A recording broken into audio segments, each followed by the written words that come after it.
জয় গুরু বন্ধুরা, আমার চ্যানেলে বিউটি কিচেনে আপনাদের সবাইকে স্বাগত। আজকে আমি আপনাদের রান্না করে দেখো পাট শাক। এখানে দেখুন আমি পাট শাক নিয়ে এসেছিলো। আমি সুন্দর করে পাতাগুলো বেছে ধুয়ে রেখে দিয়েছি। একটা একটা করে পাতা বাছতে হয় পাট শাকের। পাতায় অনেক পোকামাকড় থাকে, মাকড়সার জাল থাকে। আমি ঠিক সেভাবে বেছে কুটে এদের ধুয়ে রেখেছি। তো এই পাট শাকটা আমি আজকে রসুন ফোড়ন দিয়ে পাট শাকের ঝোল করবো। আমি কড়াতে সামান্য তেল দিয়েছি, এর ভিতরে পাট শাকটা দিয়ে দেবো।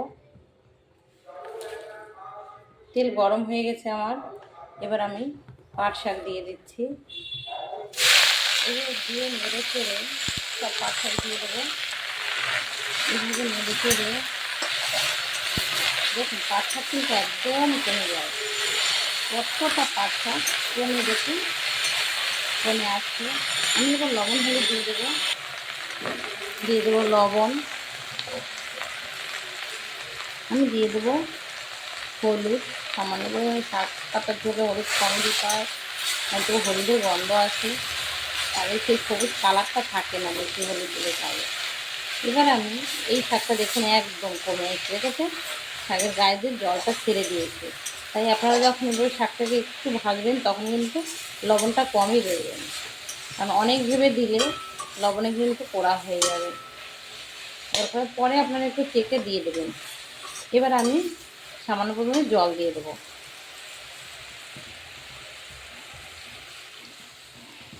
সামান্য পরিমাণে জল হবে, দেখেছেন? এটা একটু এই জলে একটু জাল হবে। দিয়ে দেবো কাঁচা লঙ্কা তেল, আর একটু জল দিয়ে দিচ্ছি।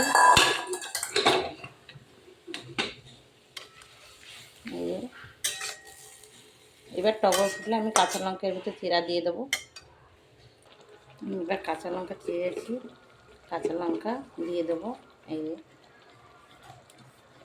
কাঁচা লঙ্কা আবার যে যেমন খাবেন তেমনই কাঁচা লঙ্কা দেবেন। আমি তো সবসময় বলি সব ভিডিওতে যে আমি লঙ্কাটা বেশি খাই আমরা।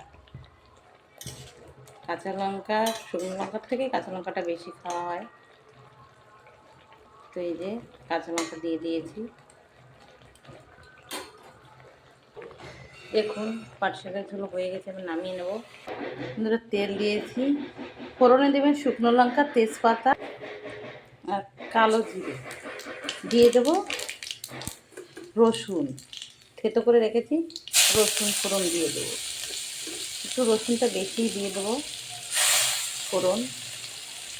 এটা কিন্তু রসুন ফোড়নে পাট শাকটা হচ্ছে।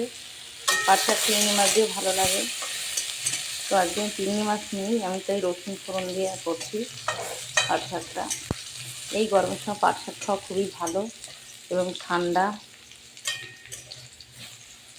এভাবেও কিন্তু আপনারা পাট শাক রসুন ফোড়ন দিয়ে কালো লঙ্কা ফোড়ন দিয়ে খাবেন। রসুনটা দেখুন লাল হয়ে গেছে, এবার আমি দিয়ে দেবো তরকারি দেখুন কি সুন্দর হয়েছে, একদম মাছ ছাড়া রসুন ফোড়নে কালো রসুন ফোড়ন দিয়ে কিন্তু ভীষণ ভালো হয়েছে, খেতেও কিন্তু ভীষণ ভালো লাগবে। হয়ে গেছে দেখুন, আমার দেখতে কিন্তু দেখাচ্ছে সাদা, কিন্তু ভালোই কালার। দেখুন বেশি আমি হলুদ দিইনি। তো এবার আমি নামিয়ে নেব। দেখুন আমার পাট শাকের তরকারি হয়ে গেছে, দেখছেন? এটা হচ্ছে পাট শাকের ঝোল। তো রসুন ফোড়ন দিয়ে পাট শাক অতি অবশ্যই আপনারা রান্না করে খেয়ে আমাকে কমেন্ট করে কিন্তু জানাবেন খেতে কেমন লাগে।